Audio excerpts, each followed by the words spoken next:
So Ignatius had sent his trusted lieutenant, Jeronimo Nadal, to Spain to promulgate the constitutions and to check out different things that were happening in Spain. And one of the things that Nadal ran into was the Spanish Jesuits would tell him that this rule that they could pray no more than an hour a day was kind of embarrassing, because Jesuits would ask if they could have permission to pray longer, and they were forced to say no. And in their view, that was something that was very strange, not to allow a person to pray more when that Jesuit really wanted to do that. So Nadal was tempted to tell them, yes, that it was fine, but first he was on his way back to Rome, so he brought the issue to Ignatius, who was sick in bed at the time.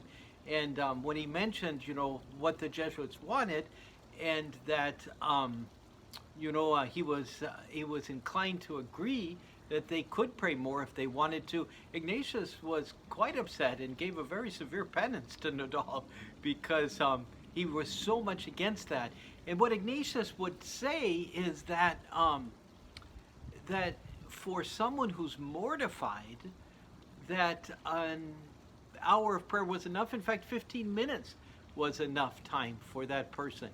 He was much convinced that it was mortification that was really the sign of someone being close to God, not the amount of time that that person spent in prayer. And so I want to kind of explain that a little bit, apart from the fact that Ignatius, basically said that out of 100 people who pray for long hours, probably 90 or 99 of them are deceiving themselves. And the reason for that was this whole question of mortification, that Ignatius felt that it is in our wills being linked to the will of God that we really are able to grow in the spiritual life, that our own desires, the things that we want, and those things not being completely subordinate to God,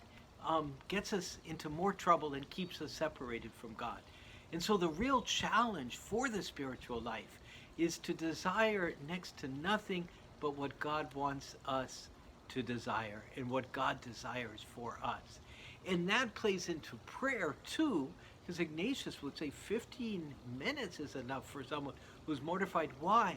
Because that's the sort of person who probably isn't going to be distracted by very much, because that person isn't thinking about a lot of other things other than God. And even as that person goes through the day, because that person's not attracted to all these things that the rest of us tend to be, looking after or thinking about or drawn to, that person is spending the day being very close to God, because God is the only real desire that he or she has. And so mortification of our desires was far more important to Ignatius, because he knew that that would help someone to stay close to God, not only in the time of prayer, but in the time outside of prayer. And that's the wisdom of St. Ignatius for today.